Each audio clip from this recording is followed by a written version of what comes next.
You're listening to the Pace Radio Network here at paceradio.net. The opinions of the individuals during this broadcast are their own, and may not be the opinions of their group or other organizations they may be involved with. All medical advice during our broadcast is not a medical opinion and should be checked with your medical physician.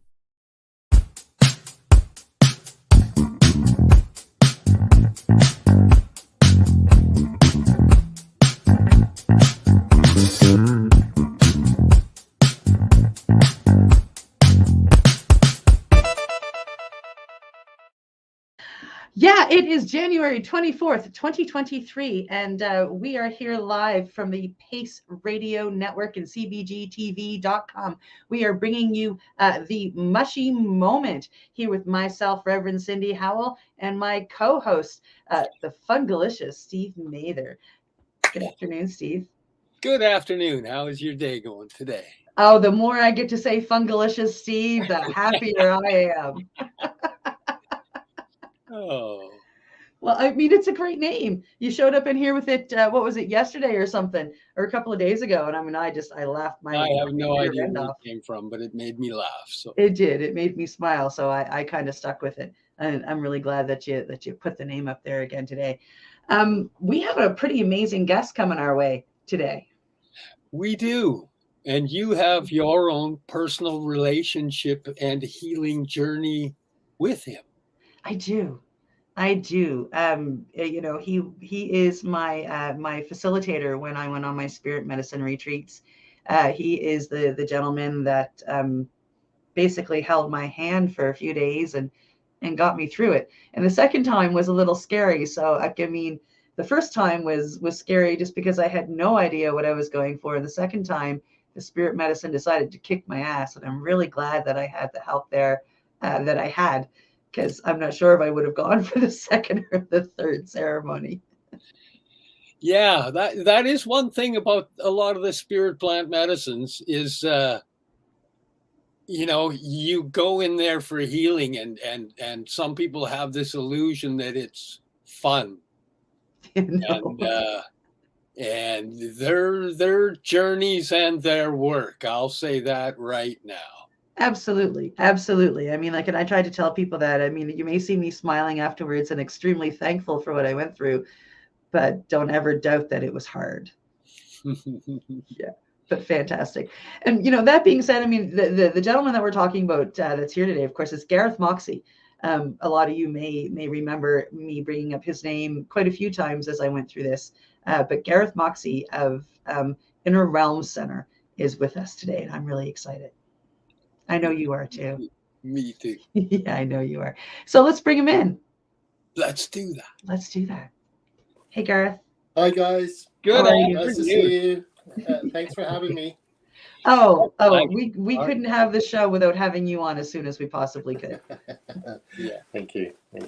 Yeah, definitely the top of my list. When Steve and I decided that we were going to do this, the first person that popped into my head was you to have you. Well, thank you. How are you both doing today? I'm pretty fantastic. Yeah. Terrific. Yeah. Life has its trials and tribulations, some technical stuff, but we find ways of working through. Sure. Hey, just off the top, how was your past week between, because you help and facilitate with so many people, and actually the past 2 weeks with the solar flares, that full moon thing in there. How did you find things? Well, we actually have been taking a break from work. We had a big workload through November and half of December. And so, yeah, actually haven't been doing anything. So in answer to that, Steve, haven't really noticed much to tell the truth.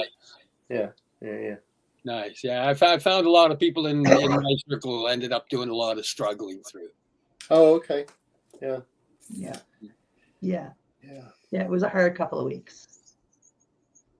For sure. Yeah, no, we've just been taking a little bit of downtime and kind of. I believe that's cataloged as self-love. It is. Yeah, well, you know, you can't go all the time. It's part of this work is taking time to reboost and stuff, and we're always a little bit jacked after a long work stint, and then it takes a little bit of time to decompress from that, and that took a couple of weeks, and now we're sort of kind of relaxing. We just got back from Trout Lake and taking Millie for a walk, doing a couple of laps there and stuff. There's a bit of sunshine today, which is the kind of the first we've seen in a little bit, so it's been Nice. taking advantage of that. Absolutely. Yeah. Absolutely. So, I mean, you know, and that's what we're talking to you about today is what you do. Like, I mean, the reason why you have to take a break is the work that you do it's taxing. You know, you're helping people deal with their innermost demons and fight them. And that's got to be hard. Yes, it is in some respects. But in a lot of respects, like we are the observers. In real terms, it's the people that come and work with us that do all of the hard stuff. You know, they're the ones who are actually taking the medicine, and you know we're doing our part. We know when to give medicine, when to not, when to take breaks and stuff like that. But the person that's receiving the medicine is really doing all of the hard work. But yeah, there's an aspect of energetic, if you will, when you're kind of holding a container for people to move through. That does drain energy in certain ways. Yeah. And you need time and you know, to take for you guys. And I know via personal experience and knowing you that, I mean, you tend to drop one patient off, you know, at 10 o'clock in the morning and say, you know, let us know how you're doing. And we send you with blessings and love. And then you take a couple of hours, and by 2 o'clock in the afternoon, you're picking up the next patient to bring them in. And that's kind of your life.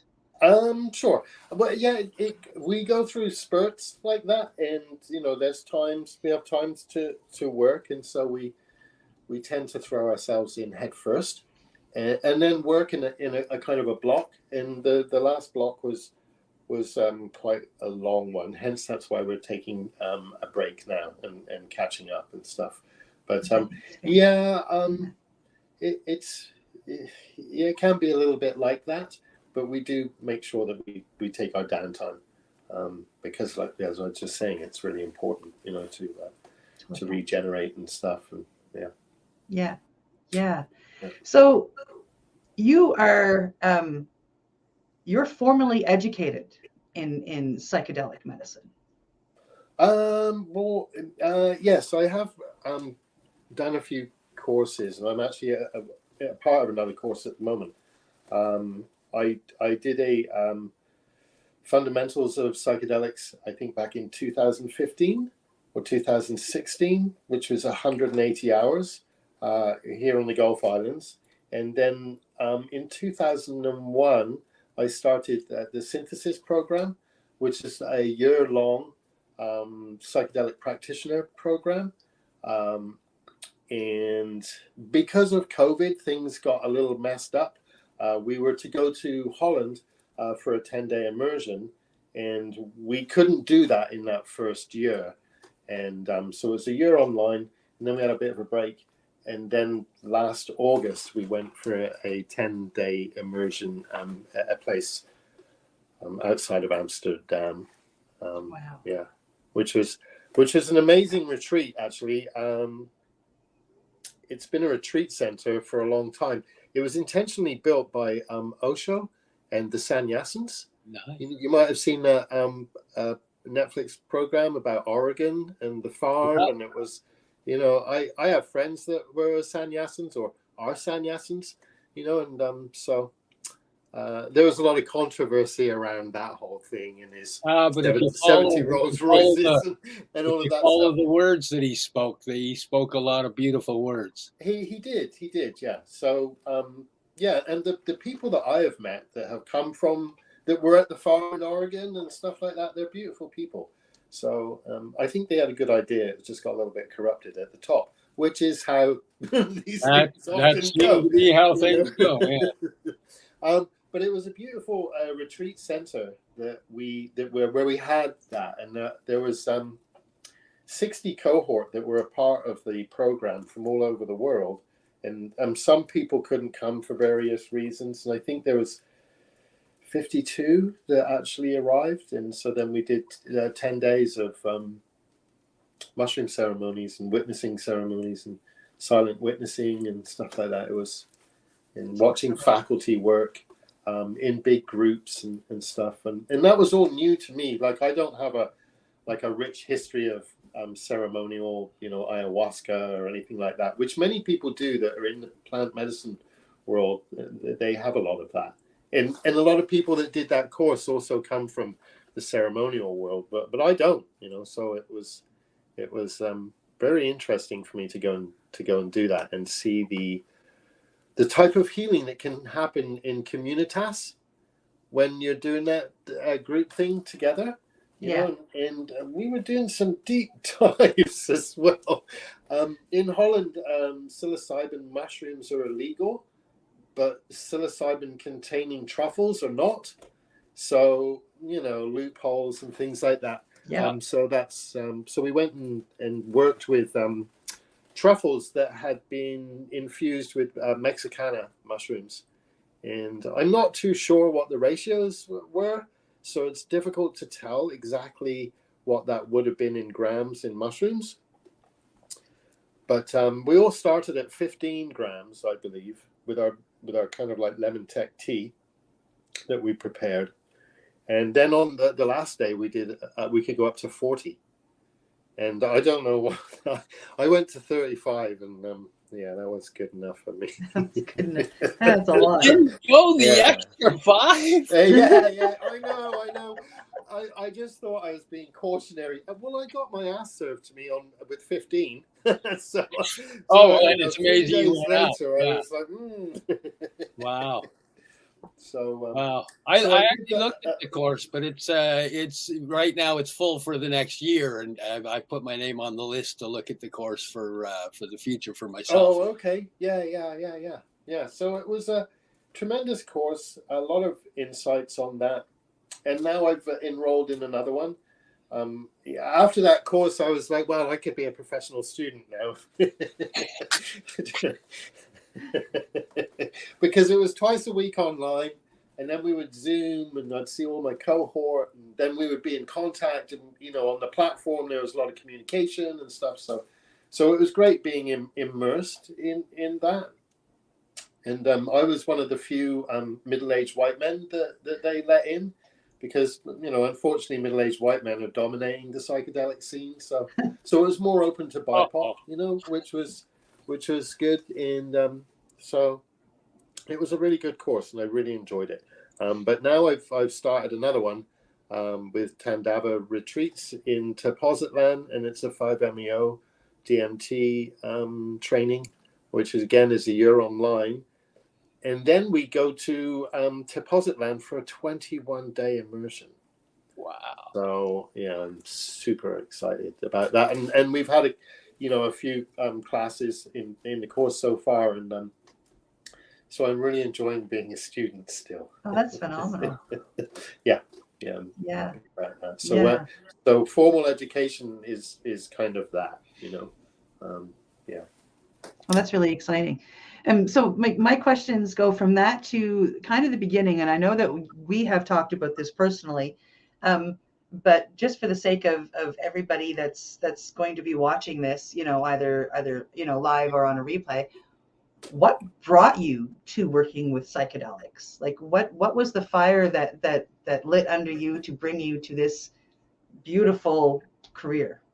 Well, I guess really in some respects I was radicalized by psychedelics. I was brought up in the southwest of England, a rural area. I worked on a dairy farm, in rural Britain in the late 70s.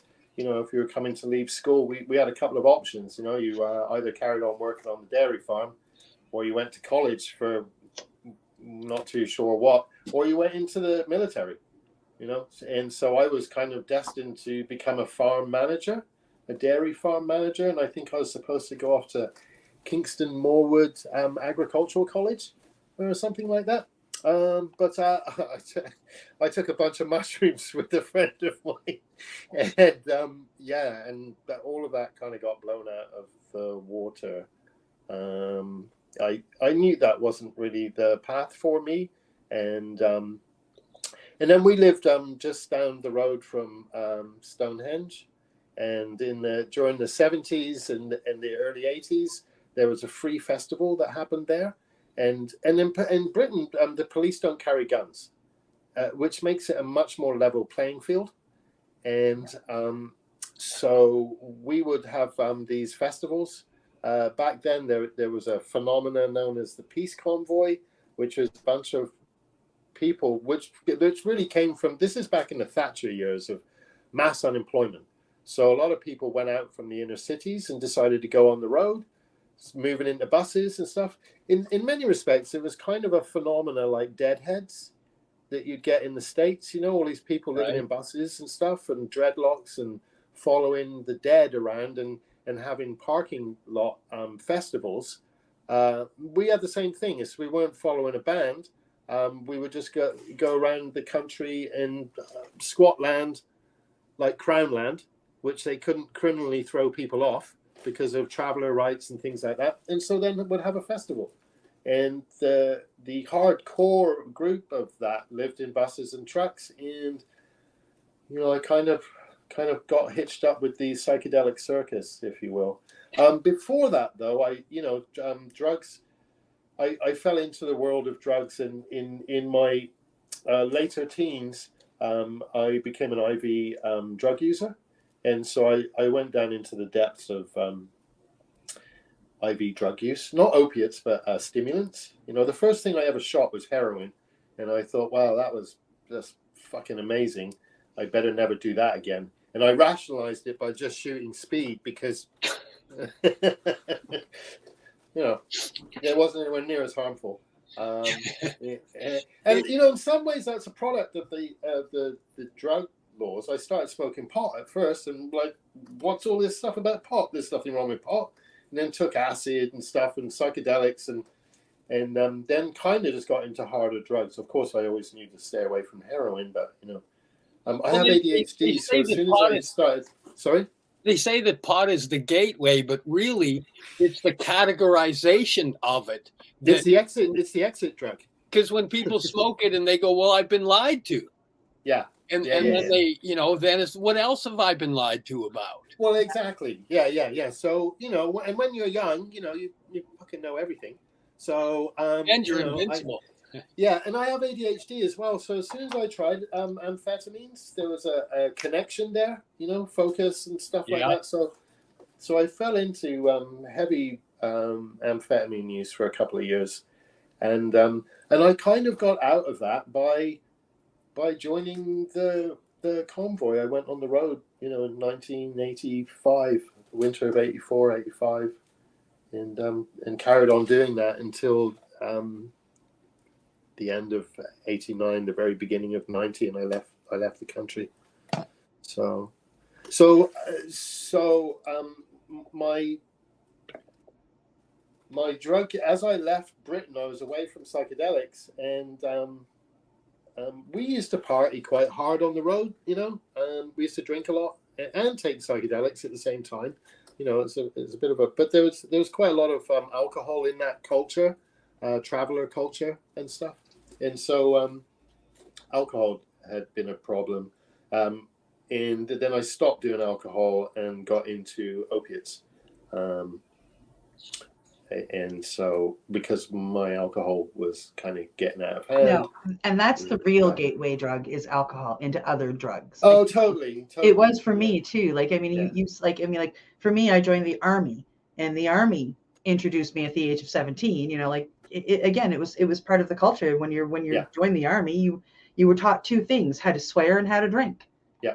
Yeah, sure. Yeah. And Britain also, in Britain, it's alcohol is almost a cultural obligation. Yeah. It's the only drug where you have to have an excuse not to partake. Not to partake. Yes. Yeah. It's been a brilliant program run on society. Yeah. Yeah, I mean, it's socially acceptable. If it was to come out tomorrow, people would be like, "Oh, what the fuck is this? Oh my god," you know. Yeah. And when we all think about any of the stupid shit that any of us have done, it's, you know, we can all trace it back to alcohol. Usually to alcohol, yeah. Normally, you know, yeah. I mean, as soon as if I drink, then all you know, everything's on the table. I agree. I had to let that lay quite a few years ago. Yeah. Well, so anyhow, moving forward, I ended up in the Philippines. I had to get away from Britain. I went to Taiwan. I managed to stay pretty together there, and then I fell into over the counter opiates, and my family helped me out and got me to the Philippines. There's no opiates in the Philippines, and opiates had been a problem for me for a few years. And so, yeah, I started working in the Philippines as a dive master, and working in the tourist industry, not so good. You know, the drinking again was becoming a problem, and yeah, and then we had some bad years, and I switched from beer to rum, and then methamphetamine came into the picture and stuff, and it was in the Philippines that I found Alcoholics Anonymous, though, when I was living on Boracay. And so that was when I really started to make an effort. I will say I had gone back to Britain and done a stint in traditional rehabilitation, and was warned not to go back to the Philippines, but I did, and you know, made everybody's life a misery for a while. Yeah, but that's where I kind of started. That's where sobriety, I would have periods of sobriety, you know, where I'd stay sober for a period of time and then fall back into the whole alcohol thing. Yeah.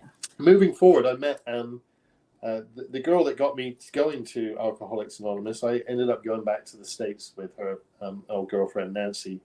And that's when I started going to Alcoholics Anonymous in Marin County, Fairfax, Marin County, which is just north of San Francisco. And so I landed in the psychedelic triangle.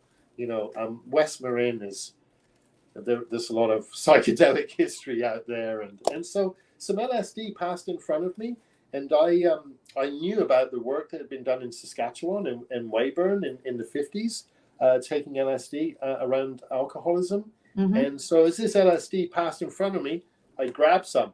And I'd been sober for 6 months, but that was my MO. I would get 6 months sobriety, and then I'd think I could have a beer and fuck it all up.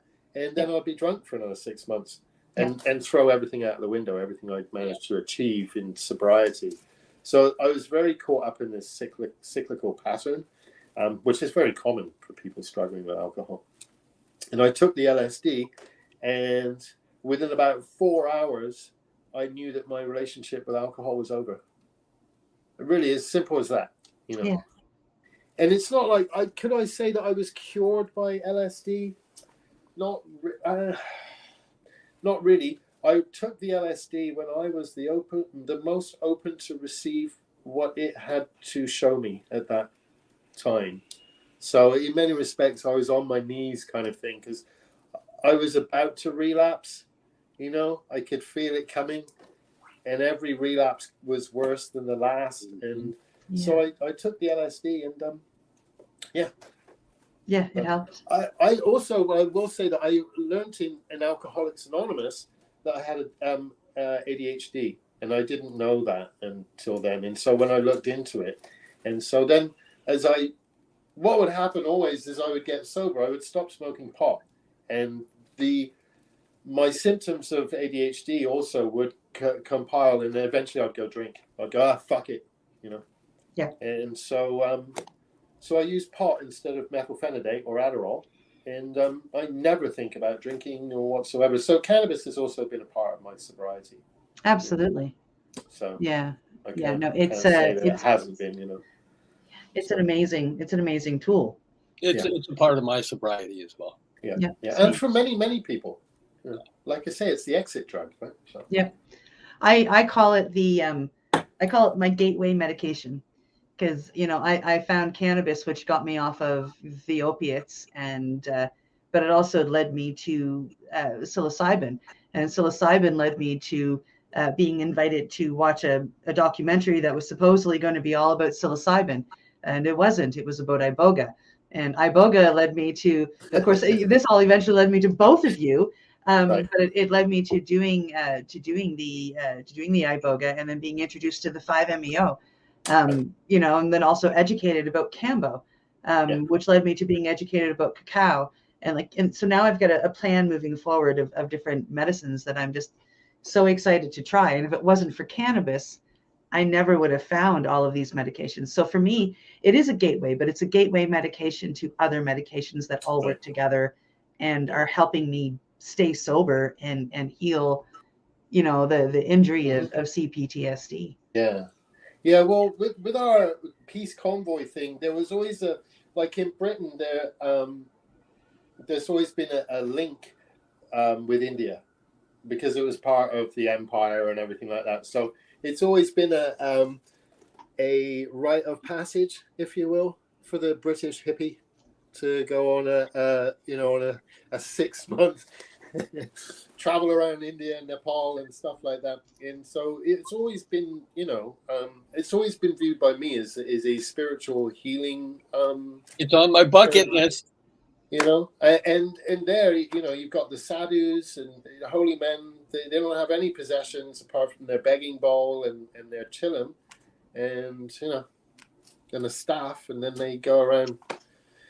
People give them hash and they dish out wise shit and stuff, and so let's do it. Let's go be those people. Okay. All we got to do is get wise. Let's go. But yeah, I've always kind of viewed it as a healing, a healing compound, cannabis. Yeah. And then also we got a big connection with Jamaica.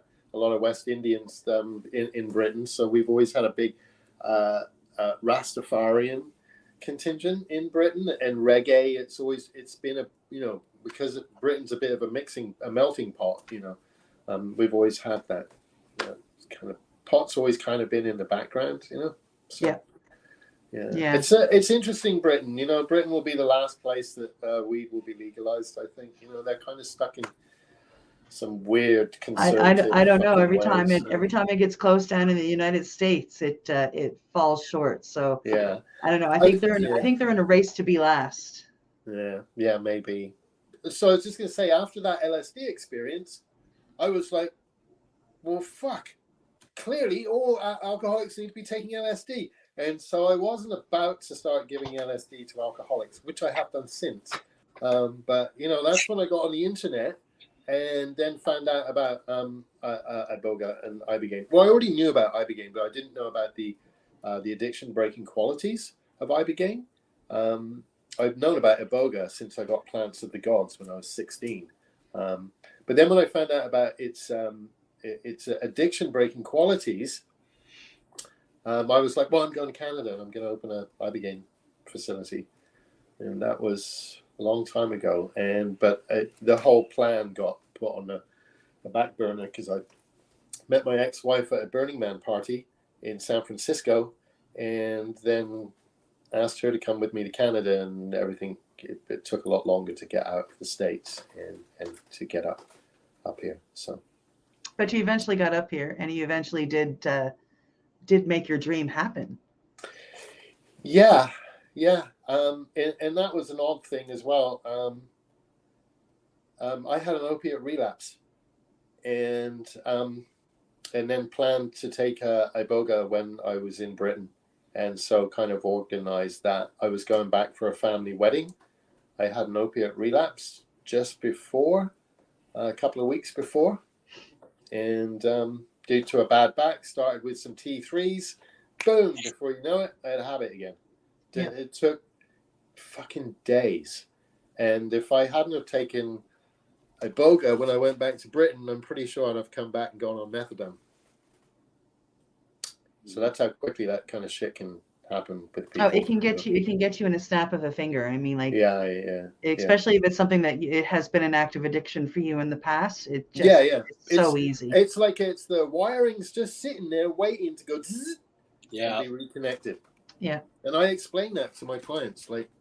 Yeah, well, I mean, like, and I noticed that myself. Like, like one of my addictions was alcohol, I absolutely loved it. It very easy to get. It was legal. Once I hit 17, actually, it was like I've been a tall, big girl, ever since, and super easy for me to get.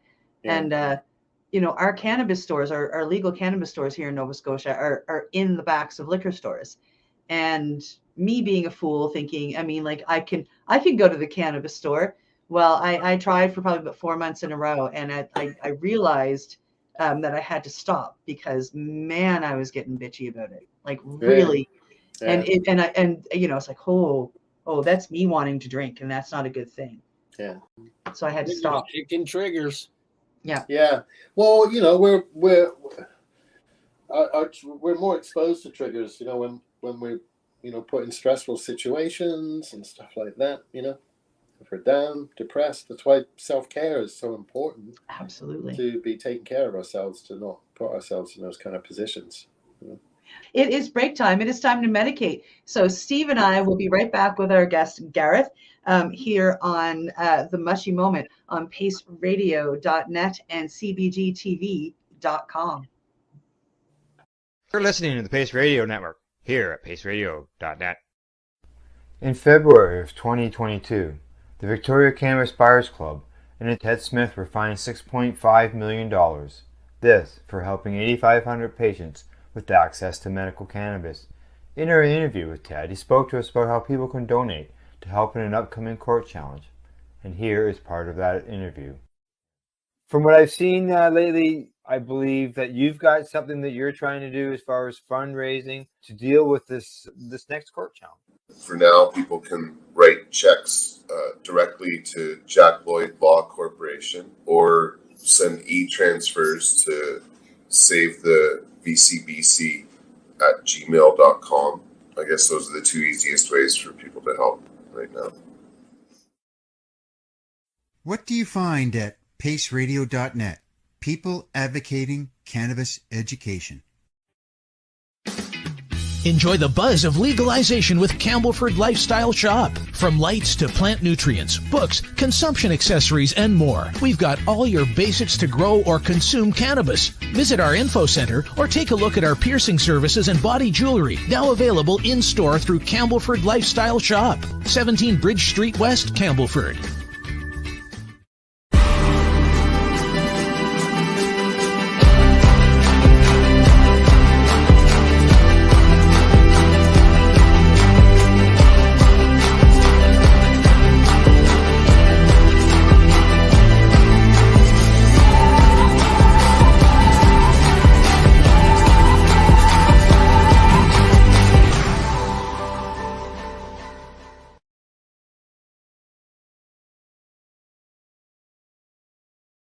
Are you watching television on Roku, Fire, maybe an Apple TV or even Chromecast?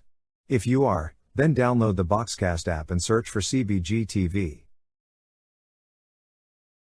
Cannabis edibles are an effective way to manage pain and other ailments, especially when you deal with your trusted partner, Legacy 420, in Tyendinaga Mohawk territory. You see, we lab test every product on site to ensure proper dosage every time, which is critical when consuming cannabis edibles.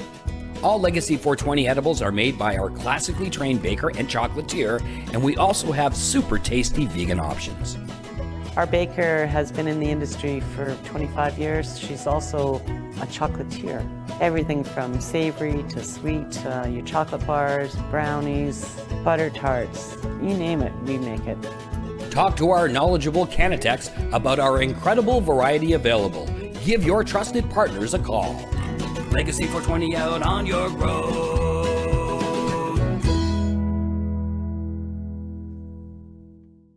You're listening to the Pace Radio Network here at paceradio.net.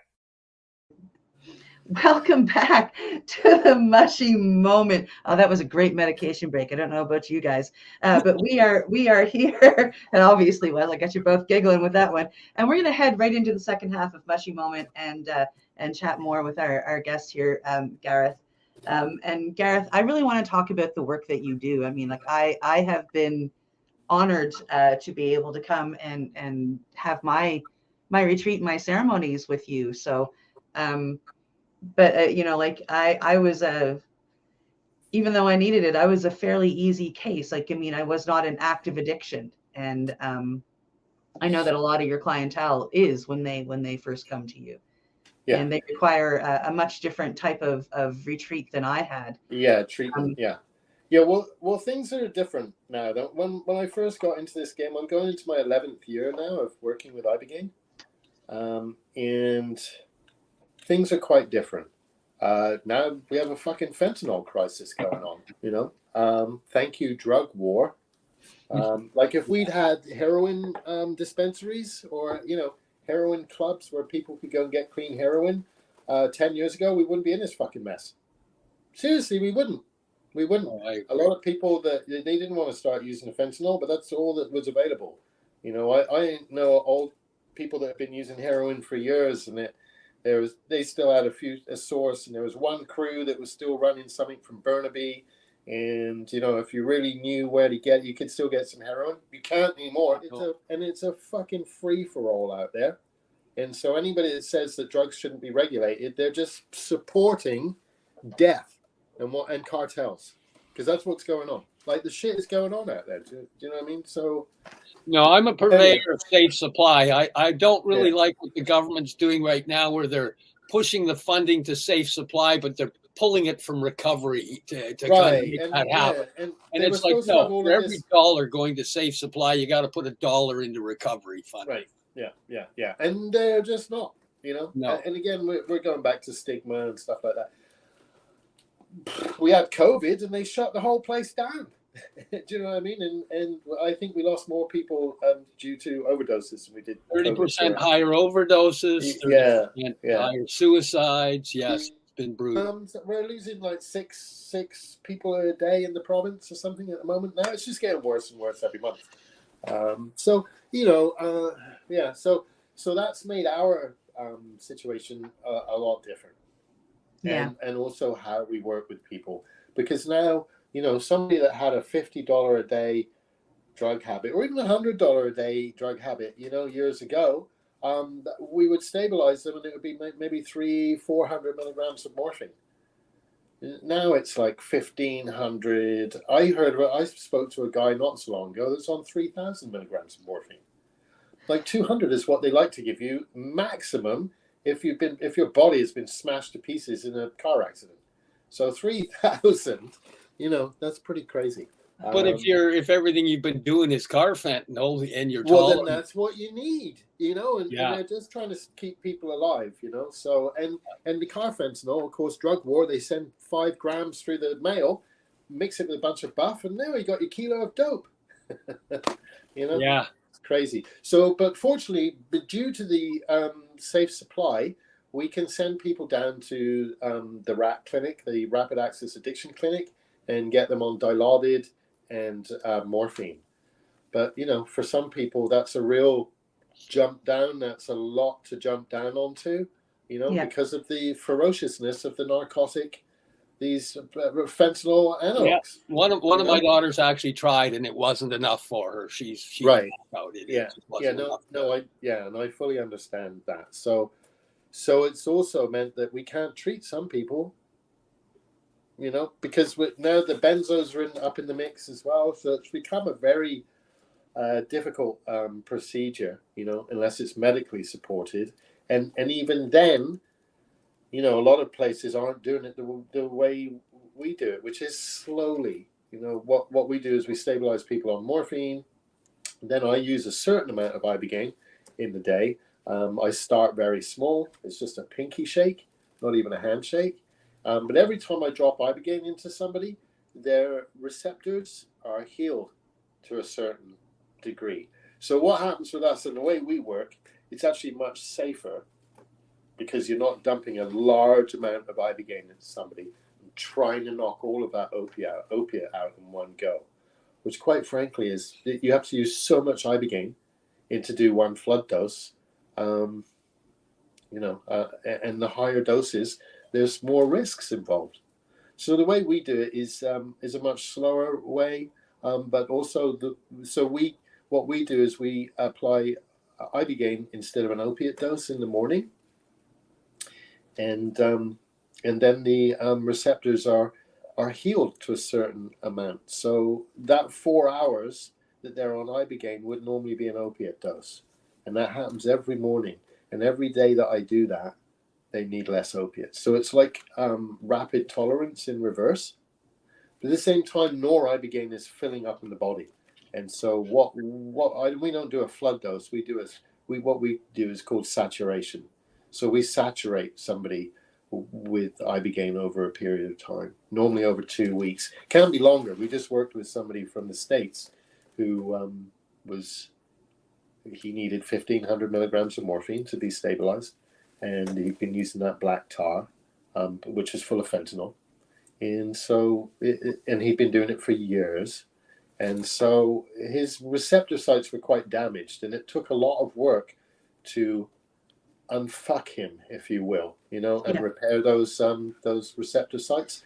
But because he'd done 2 flood doses in Mexico before, and relapsed after both of them after a couple of weeks.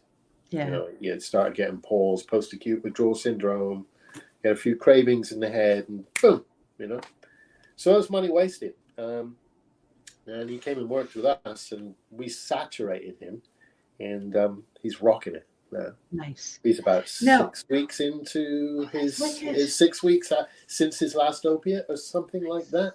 And normally that lasts for about a 3-month period, especially the amount of Ibogaine that we dump into people. And then that gets stored in fat tissues and then slowly leaks out. So, yeah. So he's, by the time he left us and with some boosters, he had Ibogaine coming out of his fucking ears. But that's what it was needed, Yeah. And so that's we're trying to get together with some other people now and work on this protocol and have that go out internationally, because quite often, especially in detoxes and the doses you have to use with Ibogaine, it's a bit of a hot potato, like as a psychedelic, most people are like, I don't want it, you have it. They know it does great work, but because it carries a lot of power to do good, with that power, there's potential for it to do a lot of harm, and people have been killed by Ibogaine. It can be cardiotoxic if it's given to the wrong people at the wrong time, and often the people we're working with are deep in addiction as well, so they're not physically well. So the whole Ibogaine and opiate thing has become a lot more complicated due to the fucking drug war and the ferocious. The drug war is going to be a complete failure. We should know that prohibition doesn't work. How did it work for alcohol? Didn't work at all. No. And the price back then, as I remember reading, a shot of whiskey was 7 cents before prohibition. At the height of prohibition, 75 cents.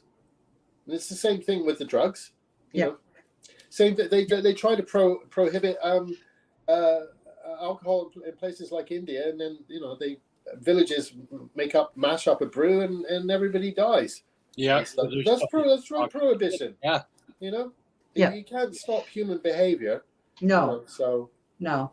A question I get asked a lot from people that like once they hear a little bit of my story, and of course I was not in active addiction when I came to you, so we didn't have to worry about anything like that. Right. But I mean, if somebody comes to you and they're in active addiction and they say, okay, I'm ready, help me. What do you require of them? Like, do they, like, I mean, you obviously have to get them off the fentanyl or the carfentanil that they're on. Yeah. Before you can treat them with Ibogaine. So what does that look like? It depends. It really depends. We always meet people where they're at, not where we'd fucking like them to be. Yeah. that's not reality. No, and it's not helpful to them either. That's the position that society comes from, which is bullshit. But so yeah, we meet people where they're at, and it really depends on the addictions. We used to be able to say we'd take everybody. When we first started working, we had a doctor that worked for us and everything, but the College of Physicians took her away. And there had been some problems here in Canada. There had been a few hospitalizations and stuff. There was more people working with Ibogaine, and so I understand why they took that stance. So what about if I have some friends that have heart issues with heart function. They have low heart function happening, etc. Yeah. Now, I know that, dosage and that can have things happen, but what about the type of, like, for somebody with a low heart function, even below percent heart function? It dictates how we work with somebody. It's very seldom that somebody comes to us and I go, sorry, can't work with you. Well, it does happen on occasion. It's normally around the QT interval, or something else that would be, but in many respects, the EKG dictates to us how we're going to work with somebody. So when you get that info, would you look at it and go, okay, we're going to do ibogaine this way, or we're probably better off doing mushrooms through this way? Or sometimes, on occasion, because that's why we do those tests, to see if it's safe to work with somebody. So on occasion that has been like that, or it changes the way I work with somebody. We had somebody come for 3 weeks who was actually on a very low dose of opiates, and we got him down with the sodium ascorbate beforehand. And so there's this great plan that we went through, and he had an extended QT, and he had to come off of an antidepressant. Well, the antidepressant was pulling out his QT a bit anyhow as well, which is electrical firing around the heart. It's one of the main things we're kind of looking for with ibogaine. And it just meant that we had to work very low dose ibogaine with him. So he was just doing a very small amount every day, and then he would go back on morphine, and every day his morphine would go down and down and down. And so he was off, But had he gone to a place in Mexico, they would have looked at his EKG and gone, no, sorry, we can't work with you. Because they don't know how to work the way we work. It's all about flood dosing. So some people in certain parameters of flood dosing would be refused. They would say, sorry, we just can't work with you.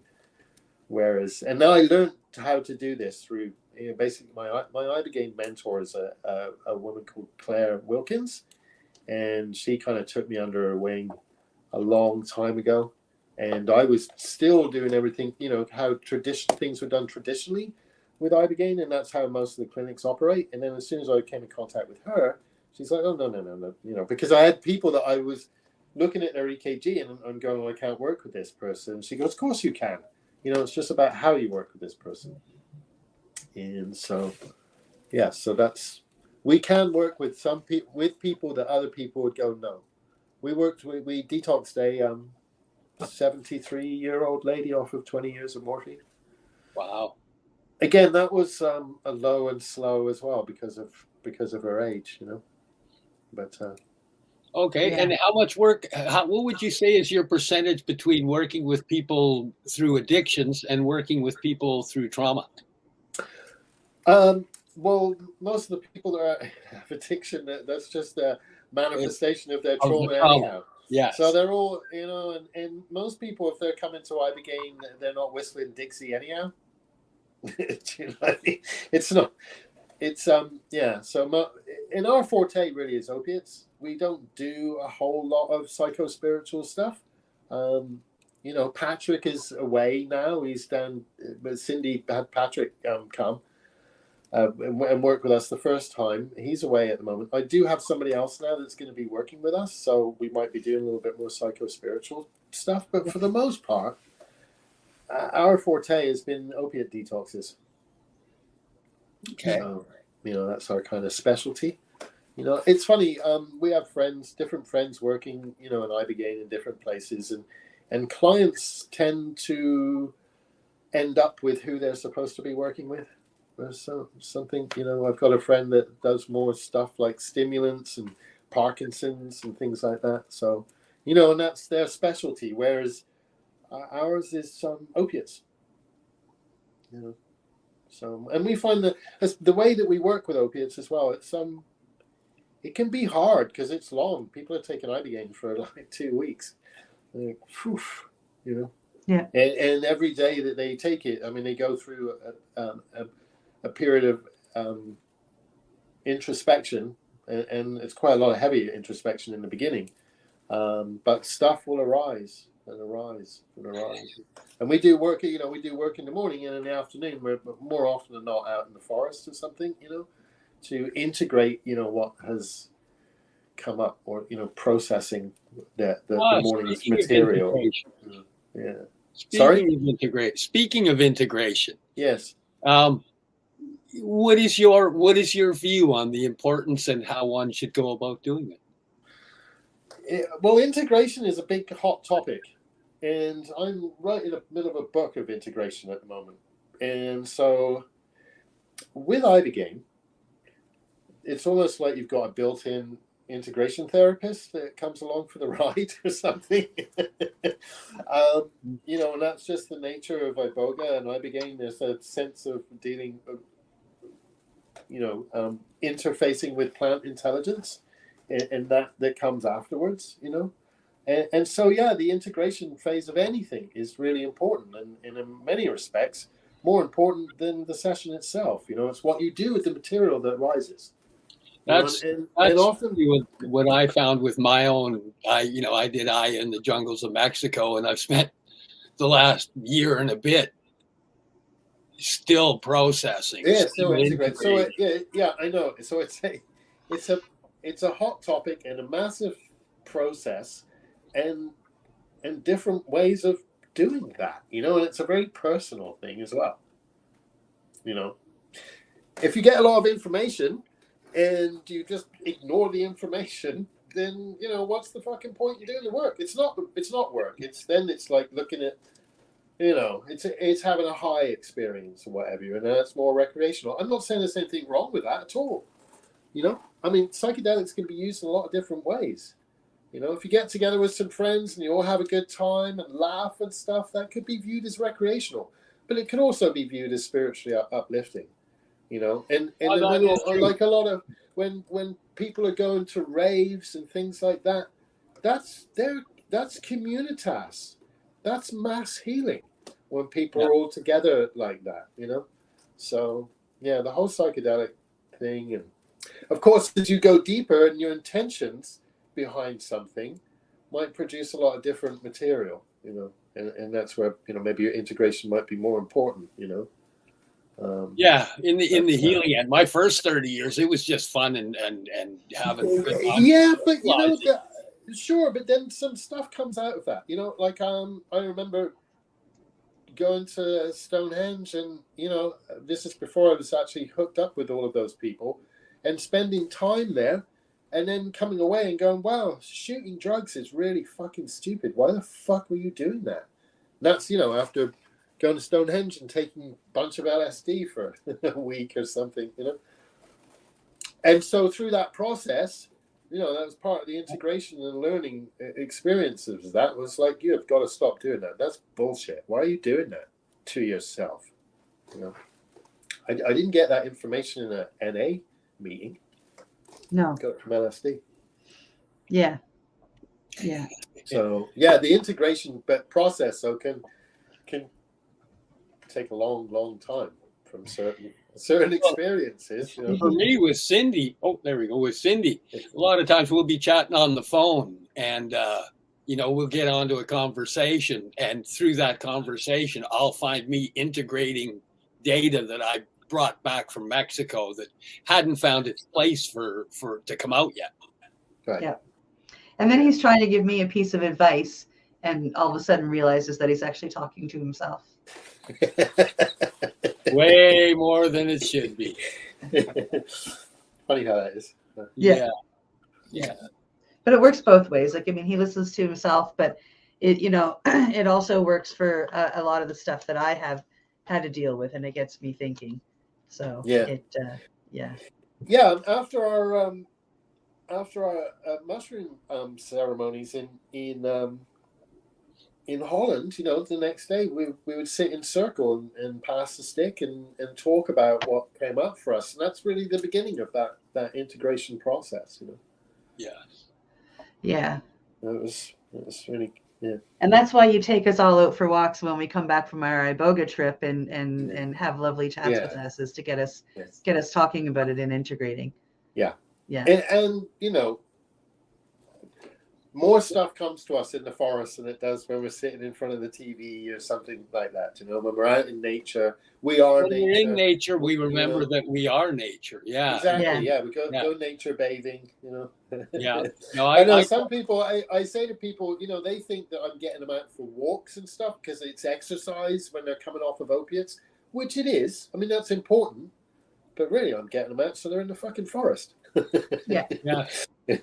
I get that 100%. That's if you try and harmonize with humanity, it's a little dysfunctional. The song is not harmonious right now. So just harmonize with nature because it's resonating in the right place. It's a nice harmonious place to be.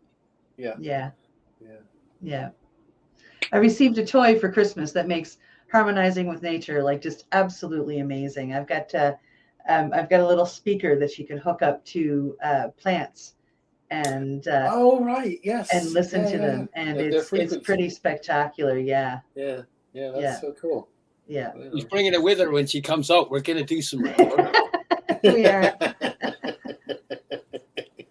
Go out to Lighthouse Park. I bet you get some good shit going on there. That's one place we really like to go to as well because you're right by the water. We're kind of away from the city. You can see the city off in the distance. And we're in there with some old growth and stuff. It's pretty untouched, And that's an amazing. Had some amazing people have had amazing epiphanies there when we're sitting on the rocks. The eagles are up in the trees, Sea lions might be going past or something. It's just beautiful. Magical. Yeah. Healing. Very. Yeah, very healing. I mean, nature has a way of doing that. I mean, it's also the force that has given us this medicine. Without nature, we wouldn't have iboga, we wouldn't have cannabis, we wouldn't have, mushrooms, we wouldn't have DMT. These things would not be here. I've learned as I've gone along that a lot of this stuff we produce in our bodies already. So we're only augmenting what our bodies are already producing because we need a stronger iboga presence or cannabis presence or we need that and as humans because we're deficient because again it comes from everything becoming criminalized and prohibition, and we were defunct of all of this stuff for so long that our bodies are just reacting to that, and and out comes PTSD or stronger, like it's actually able to take hold faster, which leads to addictions, and we have diseases that just are running rampant, that if we could just get cannabis and other natural medicines back into our daily lives, we'd be a lot healthier as a society. Well, it's happening. Yeah, slowly but surely, it's happening, and it's building speed as well. Yeah, building speed and gaining strength, and I think it comes from people being willing to stand up and speak out. But unfortunately, we are probably at the end of our time here. So I mean that is our show. That is the Mushie Moment for today, January 24th, 2023, coming to you live. From all across Canada as it may be. Thank you so much, Garyth, for joining us. Yeah, thank you for having me. I am, always willing, always loving a chat with you, and always very thankful every time I get to. And for our friends at Legacy 420 and Campbellford Lifestyle Shop, that is our Mushie Moment. Thank you, Steve. Thank you, Cindy, and thank you, Garyth. Yeah, thanks. This was Cindy. a great show. Yeah, it was. Yes. Thank you, everybody, and we look forward to seeing you next week. Much love. Bye. Much love. Cheers. You're listening to the Pace Radio Network here at paceradio.net. The opinions of the individuals during this broadcast are their own and may not be the opinions of their group or other organizations they may be involved with. All medical advice during our broadcast is not a medical opinion and should be checked with your medical physician. When you have a pain that's reached its peak, Legacy for 20, it's so unique. If organic cannabis is what you seek, here's your trusted partner 7 days a week. Suppository salves, vapes and drops, topicals, edibles, infused pop. Just when life seems like it ain't easy, at Legacy 420, enjoy a pop freezy. Lab tested products, make them the GOAT. Legacy 420 out on your road. Legacy 420 in Tyndonega Mohawk territory. Indigenous organic cannabis at its finest. What do you find at paceradio.net? People advocating cannabis education.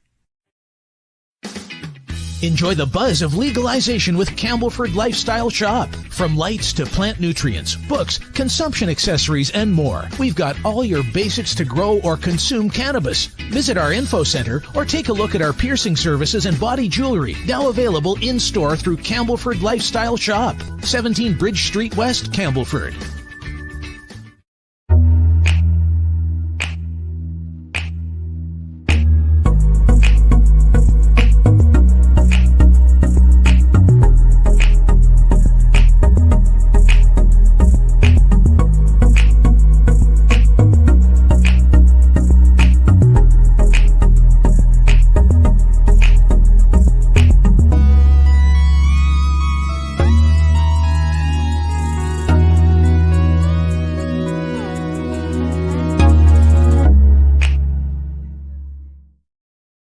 We are people advocating cannabis education here at paceradio.net.